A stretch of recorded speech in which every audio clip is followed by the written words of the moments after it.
السلام علیکم ورحمۃ اللہ وبرکاتہ۔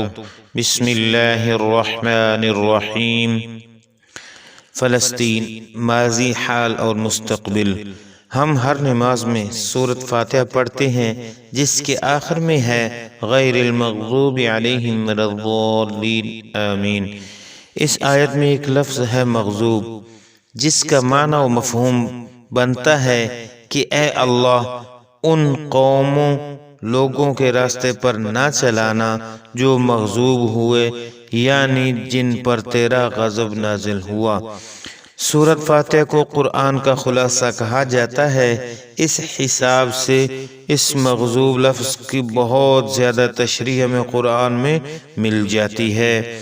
انہی قوموں کے بارے میں ہم سب جانتے ہیں جن پر عذاب نازل ہوا، قوم سمود، قوم عاد، قوم لوط علیہ السلام اور قوم نوح وغیرہ وغیرہ۔ آپ سب ان قوموں پر آنے والے عذابوں سے واقف ہوں گے۔ ایک قوم اور جو اب تک موجود ہے، یہ قوم جو اللہ کی لاڈلی قوم ہوا کرتی تھی، مگر پھر اس کا شمار بھی مغضوب قوم میں کر دیا گیا، اور وہ قوم ہمیشہ مغضوب رہی۔ ان پر عذاب سب عذابوں سے منفرد اور الگ تھا۔ یہ اتنی لاڈلی تھی کہ اللہ تعالیٰ نے سب سے زیادہ نبی اس قوم میں بھیجے۔ اس قوم کے لیے جنت سے کھانا اتارا، اور 40 سال تک یہ قوم کچھ نہ کرتے ہوئے مفت میں جنت سے آیا ہوا کھانا کھاتی رہی، جسے من و سلوہ کہا جاتا ہے۔ اب سمجھ گئے ہوں گے یہ قوم بنی اسرائیل یعنی یہود۔ ان پر اللہ تعالیٰ نے اپنی زمین تنگ کر دی۔ تاریخ اٹھا کر دیکھ لیں، حضرت موسیٰ علیہ السلام، حضرت سلیمان علیہ السلام کے بعد سے 1948 تک اس قوم کو کسی ایک جگہ رہنا نصیب نہیں ہوا۔ کبھی بخت نصر بادشاہ نے آ کر اس قوم کی وہ بربادی اٹھائی کہ تباہ و بربادی کی انتہا کر دی۔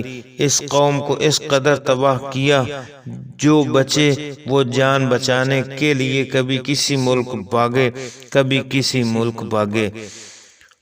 پھر وہاں کوئی اور بادشاہ ان پر مسلط ہو جاتا اور ان کی حیثیت غلاموں سے بدتر ہو جاتی، اور وہاں سے بھاگنے پر مجبور ہو جاتے۔ غرض ہزاروں سال تک یہ قوم اپنی جان بچانے کے لیے پوری دنیا میں در بدر بھٹکتی پھری، اور ان کو کہیں بھی چین سے رہنا نصیب نہیں ہوا۔ یہ اللہ کا عذاب تھا۔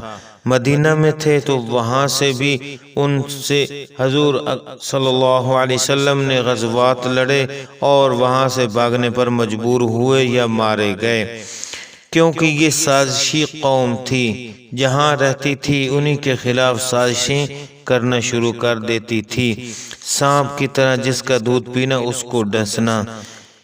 یہاں میں سورۃ بنی اسرائیل کی چند آیات پیش کرنا چاہوں گا۔ اور ہم نے بنی اسرائیل کو کتاب میں فیصلہ سنا دیا تھا کہ بے شک تم زمین میں ضرور دوبارہ فساد کرو گے، اور بے شک تم ضرور سرکشی کرو گے، بہت بڑی سرکشی۔ پھر جب ان دونوں میں سے پہلے کا وعدہ آیا تو ہم نے تم پر اپنے سخت لڑائی والے کچھ بندے بھیجے، پس وہ گھروں کے اندر گھس گئے، اور یہ ایسا وعدہ تھا جو پورا کیا ہوا تھا۔ پھر ہم نے تمہیں دوبارہ ان پر غلبہ دیا، اور تمہیں مالوں اور بیٹوں سے مدد دی، اور تمہیں تعداد میں زیادہ کر دیا۔ اگر تم نے بھلائی کی تو اپنی جانوں کے لیے بھلائی کی، اور اگر برائی کی تو انہی کے لیے۔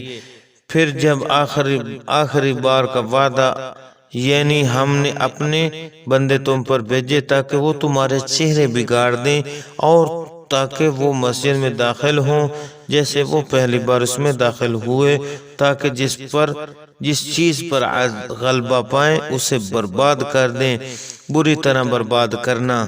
تمہارا رب قریب ہے کہ تم پر رحم کرے، اور اگر تم دوبارہ کرو گے تو بھی دوبارہ کریں گے، اور ہم نے جہنم کو کافروں کے لیے قید خانہ بنا دیا ہے۔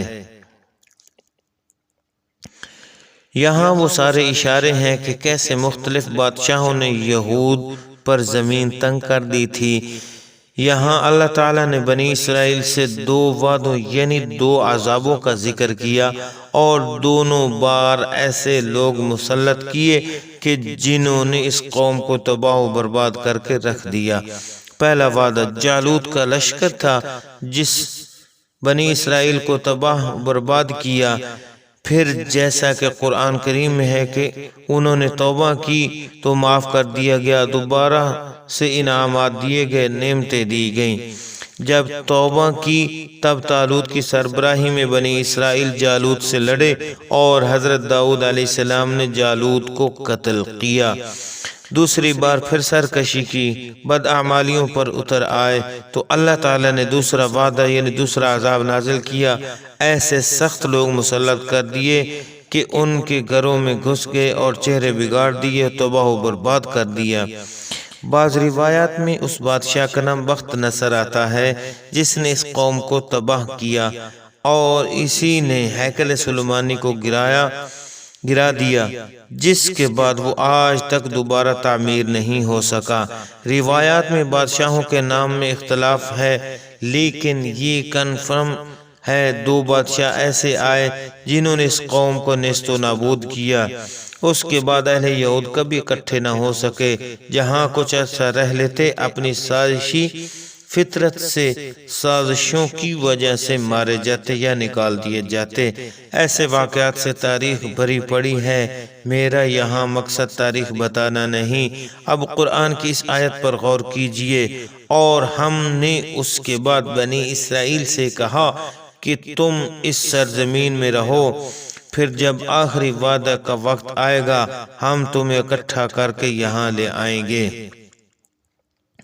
2 وعدوں کے بعد اللہ تعالیٰ نے فرمایا کہ جب آخری وعدہ کا وقت آیا تو ہم تمہیں سمیٹ لائیں گے۔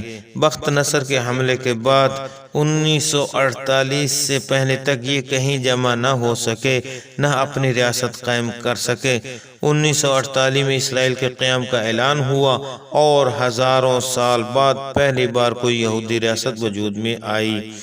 لیکن یاد رکھیے کہ قرآن میں اللہ نے وعدہ فرمایا جب آخری وعدے کا وقت قریب آئے گا تو ہم تمہیں سمیٹ لائیں گے۔ ہزاروں سال کی دربدری کے بعد اب جا کر پوری دنیا سے یہ لوگ ایک جگہ جمع ہوئے۔ اب یہاں سے ہم حدیث سے رہنمائی لیتے ہیں۔ حضرت ابو ہریرہ رضی اللہ عنہ سے روایت ہے کہ رسول اللہ صلی اللہ علیہ وسلم نے فرمایا قیامت قائم نہ ہوگی یہاں تک کہ مسلمان یہودیوں سے جنگ کریں گے اور مسلمانوں نے قتل کر دیں، یہاں تک کہ یہودی پتھر یا درخت کے پیچھے چھپیں گے تو پتھر یا درخت کہے گا اے مسلمان، اے عبداللہ، یہ یہودی میرے پیچھے ہے، آؤ اور اسے قتل کر دو، سوائے درخت غرقد کے، کیونکہ وہ یہود کے درختوں میں سے ہے۔ اب غرقد کا درخت اسرائیل کا قومی درخت کی حیثیت رکھتا ہے۔ احادیث کے الفاظ سے یہ اشارہ لیا جا سکتا ہے ایسا قیامت سے پہلے ہوگا، یا یوں کہہ سکتے ہیں قیامت کے نزدیک۔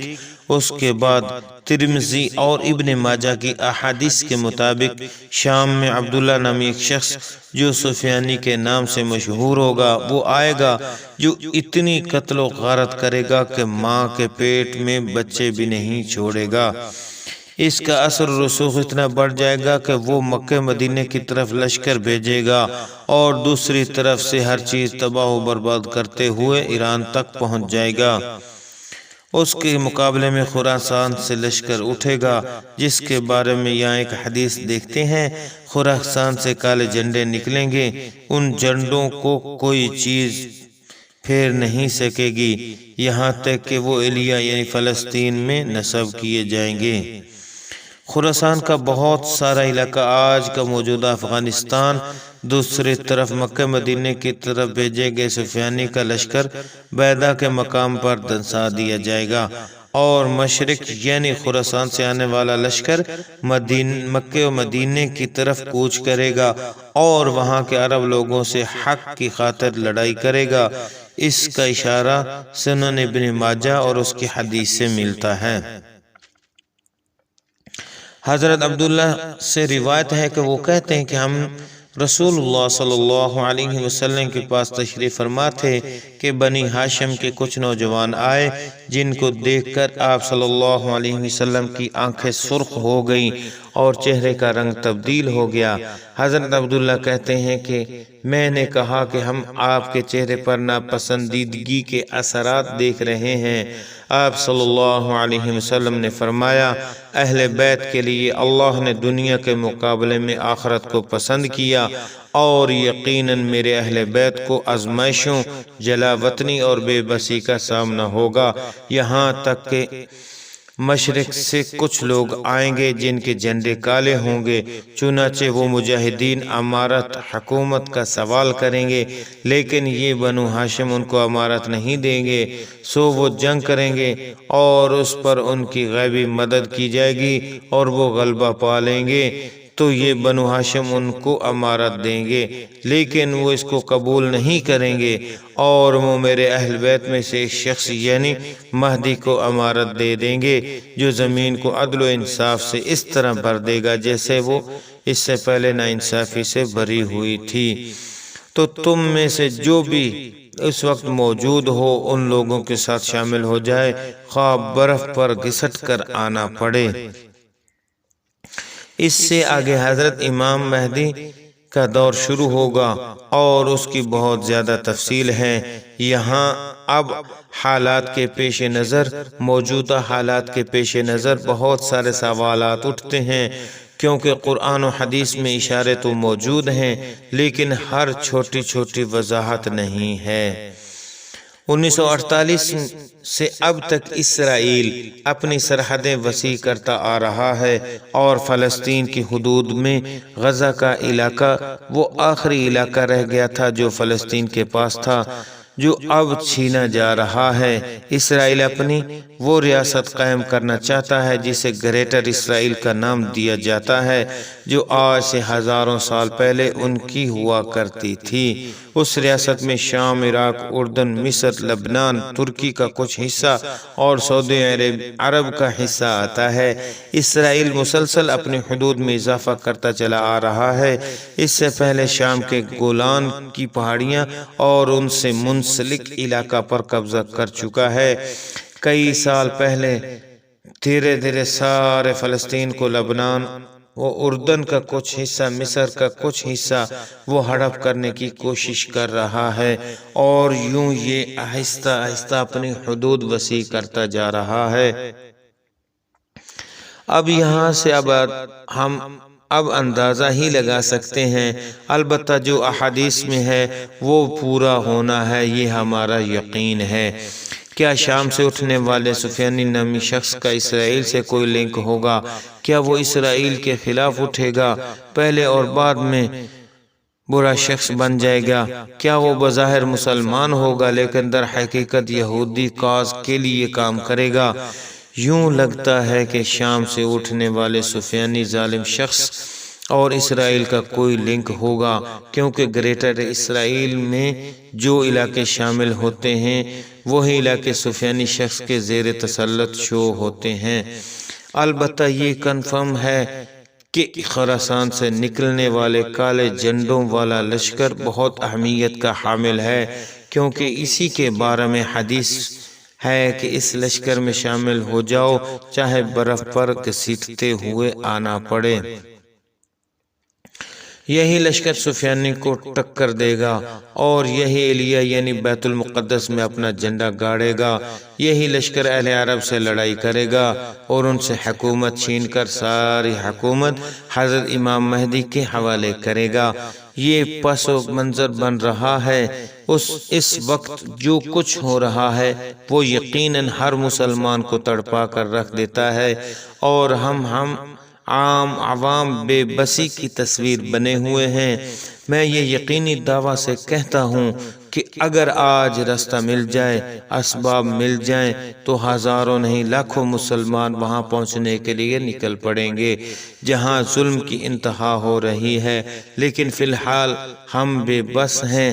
کیونکہ ہمارے لیڈرز، ہماری فوج، ہمارے سیاستدان، عہدیدار سب کو اپنی اپنی فکر ہے، اور اس وقت بھی حکومتی و عسکری قیادت خراسان کے خلاف امریکی حمایت والی پالیسیاں اختیار کیے ہوئے ہے۔ یہاں سے چند سوال پھر اٹھتے ہیں کہ حالات کیسے ایسے بدل جائیں گے کہ خراسان کے لشکر کے لیے راستے صاف ہوتے جائیں گے۔ خراسان میں افغانستان کا بہت سا حصہ، تھوڑا سا پاکستانی و ایرانی سرحدی حصہ شامل ہے۔ کیسے وہ فتوحات حاصل کرتے جائیں گے؟ کوئی بھی چیز انہیں روک نہ سکے گی۔ کیسے فاتح بن کر پاکستان، انڈیا، ایران سے گزر جائیں گے؟ کیا حکومتیں خلاف اور عوام ان کے ساتھ ہوگی، یا حکومت کسی ایسے شخص کے پاس آیا جائے گی جو ان کا ساتھ دے گا؟